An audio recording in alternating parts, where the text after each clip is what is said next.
잘 듣는 회원님들 안녕하세요. 말 많은 소녀입니다. 오늘은 제가 너무 어이없는 DM을 받아가지고 이 영상을 보실 때 침이면은 이거 그냥 약간 좀 까도 괜찮지 않나? 알 사람 알겠지? 거의 임신한 7개월 막바지가 돼요. 그 지금 배가 너무 지금 약간 어쨌든 제가 이제 임신을 한 지가 꽤 됐는데 근데 어떤 분이 너무 궁금하셨는지 살 몇 킬로 쪘냐고 DM을 그렇게 몇 번을 보내시는 거예요. 몇 번을 보냈어 그걸. 내가 대답을 안 하니까. 그때 이제 그런 걸 보고서는 되게 충격적인 거예요. 내가 몇 킬로 찐 게 그렇게 중요한 일인가? 뭐 친구들 같은 경우도 저한테 뭐 임신했다고 하면은 다른 거를 이렇게 물어보는 사람들이 대부분이지만 그런 거 뭐 몇 킬로 쪘냐 물어보는 사람들이 있는 거예요. 근데 사실 몇 킬로 나가고 몇 킬로 찌고 이런 거 물론 편하게 할 수도 있는 얘기지만 어떻게 보면은 되게 개인적인 이야기잖아요. 그래서 내가 먼저 이야기를 막 꺼내거나 그러기 전에 개인적인 이야기를 물어보고 뭐 아주 친하면 그럴 수 있습니다만은 왜 그거를 그렇게 궁금해하고 자기 인생에 그게 뭐가 그렇게 중요한 문제인지 잘 모르겠고 만약에 안 중요한데 물어봤다고 생각하면은 할 말이 있고 못 할 말이지. 그래서 이제 딱 떠오른 말이 있어요. 뭐냐면은 뭐 SNS 같은 데에서 이렇게 둘러보다 본 말인 것 같은데 명심해라. 뭐 너의 삶이 재미없으면 남의 인생을 가지고 놀게 된다. 뭐 이런 문구를 본 것 같아요. 봤지 그런 거? 뜨끔하지 않은 사람 있어요?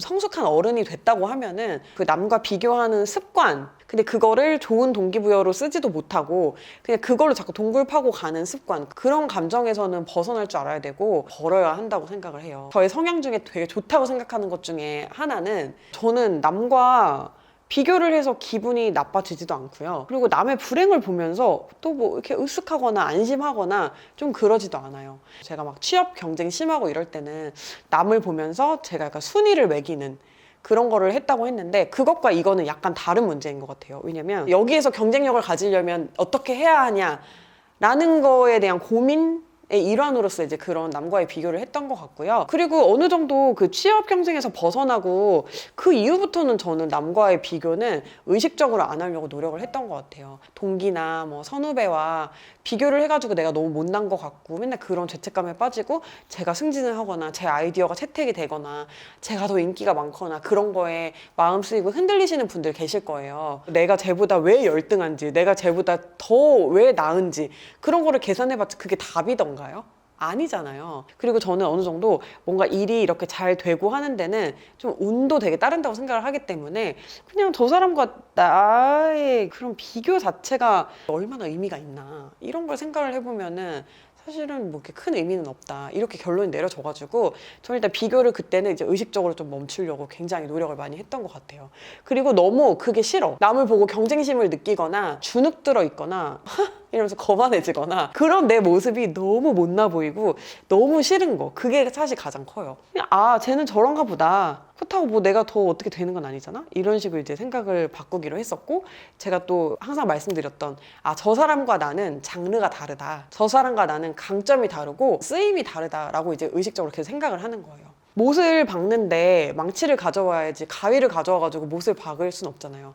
박을 수는 있겠지. 하지만 최적화된 쓰임은 아니잖아요. 그런 것처럼 사람마다 어디서든 다 쓰임이 다른 건데 같은 역할에서 같은 사람이 그리고 그 사람만 늘 빛날 이유는 없다고 생각을 해요. 그냥 각자 다 사람마다 그 무슨 뭐 캘리포니아는 몇 시고 뉴욕은 몇 시입니다 막 그런 거 있잖아요. 다 시간도 다르고 우리가 꽃이라고 생각했을 때 봄꽃이 있고 여름꽃이 있고 가을꽃이 있고 뭐 겨울꽃이 있다 이런 말들 있잖아요. 그런 뻔한 진리를 우리는 이제 알면서도 그게 이렇게 막 와닿지 않기 때문에 계속해서 이렇게 뭔가 남과의 비교를 통해서 자기가 살고 있는 모습에 안심을 하거나 자기의 결핍을 깨달으면서 불안해하거나 이런 식으로 비교를 하게 되면은 이 안 좋은 걸 계속 왔다 갔다 이렇게 하면서 사는 그런 사람이 되는 것 같아요. 그리고 남의 인생 자꾸 이렇게 되게 들여다보는 거에 시간 많이 할애하는 사람들 있죠. 특징이 되게 자기 연민에 잘 젖는 거예요.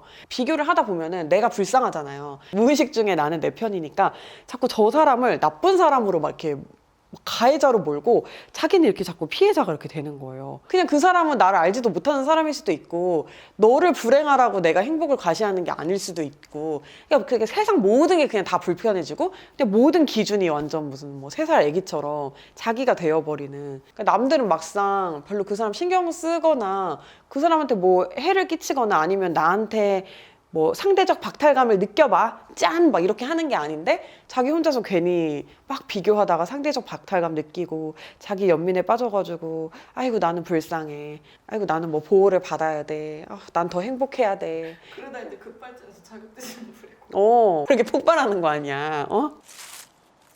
그런 말이 있어요. 인생에는 답은 있다. 근데 정답은 없다라는 말이 있는데 저는 최근에는 그 말이 되게 좋더라고요.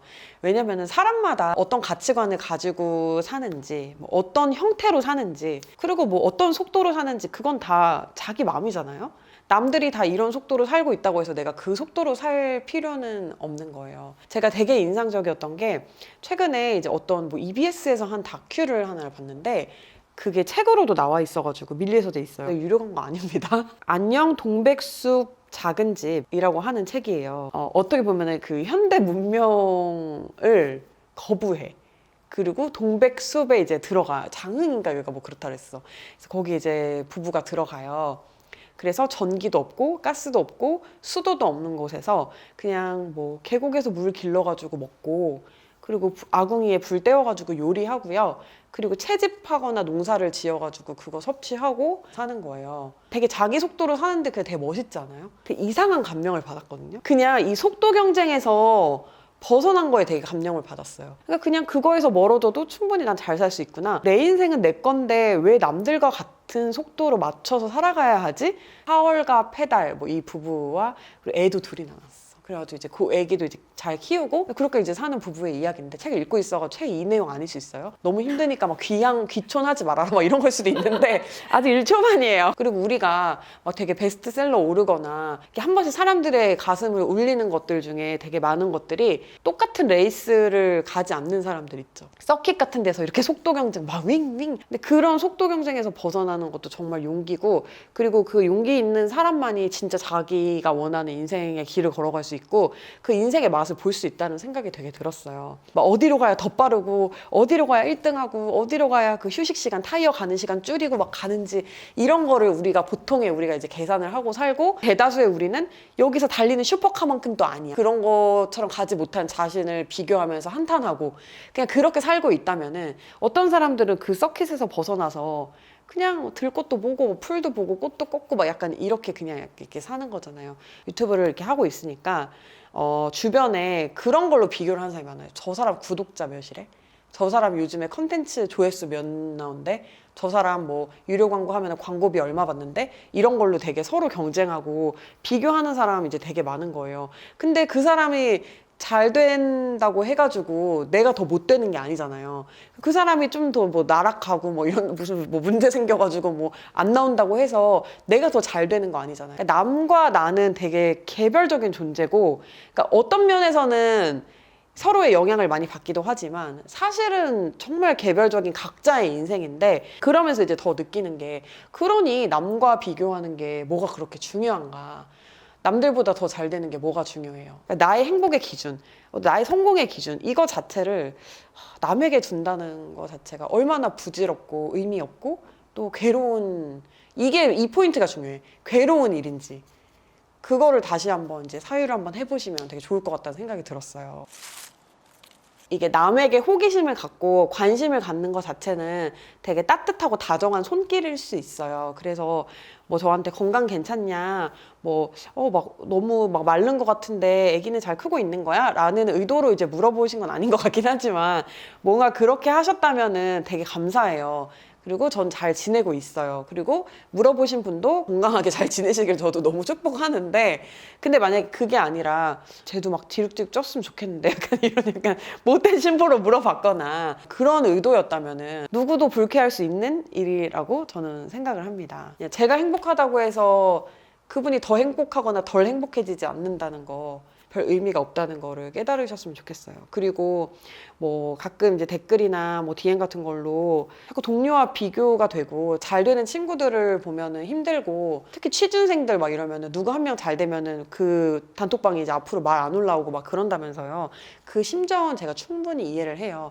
왜냐면은 그게 그 친구가 안 됐으면 하는 마음이 아니라 그럼으로 해서 나의 비참함이 이제 더 눈에 보이기 때문에 남의 행복을 이게 충분히 잘 빌어주지 못하는 건데, 물론 저도 이게 안 안 되지만 여러분 대인배가 되세요. 인생 길게 보면은 다 여러분들 취업할 거고 다 잘 될 거고 원하는 바를 다 이룰 거예요. 근데 내 친구가 잘 되면 뭐 더 좋지. 그냥 나도 너처럼 잘 되고 싶어. 뭐 너 이제 여유 생겼으면 나 좀 도와줘. 오히려 이렇게 하면서 먼저 이렇게 진짜 진심으로 축하해 줄 수 있는 그런 여러분들이 됐으면 좋겠고 여러분의 인생을 여러분의 기준으로 잘 살아가셨으면 좋겠습니다. 네, 오늘 영상은 여기서 마칠게요. 그리고 이제 끝으로 또 할 말이 있는데 말 많은 소녀가 이 스튜디오에서 촬영을 하는 건 오늘이 마지막이에요. 그냥 저한테 개인적으로 되게 큰 의미가 있는 일이어가지고 여러분들이랑도 이걸 나누고 싶었는데요. 말 많은 소녀 채널을 시작하고 한 5회 정도부터는 이 스튜디오에서 자리를 바꿔가면서 찍었어요. 보통 이제 저 안쪽에서 침대나 뭐 소파에서 찍었었는데 오늘은 이게 뭔가 좀 전체를 보여드리고 싶어가지고 이제 여기서 찍게 됐는데요. 여기에 오고 그리고 또 보리 PD와 함께 제가 일을 하고 하면서 정말 자존감 회복도 많이 됐고 그리고 여러분들도 이렇게 만나서 별별 얘기를 다 하게 되고 진짜 많은 성장이 있었고 개인적으로는 되게 제 마음을 되게 단단하게 해준 그런 장소여가지고 여기는 오랫동안 기억에 남을 것 같아요. 저희는 이제 한남동을 떠나가지고 조금 외진 곳으로 가요. 그 이사를 가기 전까지 그 또 당분간은 뭐 저희 집에서 지금 촬영을 하거나 뭐 이렇게 될 것 같은데 여러분들도 이 스튜디오 빨리 안녕하세요. 안녕 하시라고 말씀드렸어요. 여러분 또 한남동에서의 말 많은 소녀의 성장을 지켜봐 주시고 수다를 함께 해주셔가지고 감사합니다. 여러분 물은 아니고 콧물이에요. 추워가지고. 근데 여기 왜 이렇게 추운 기억이 많지? 덥진 않았는데 되게 추웠어. 겨울에 계속 이사를 해가지고. 여러분 모두 편안한 마음으로 잘 자요.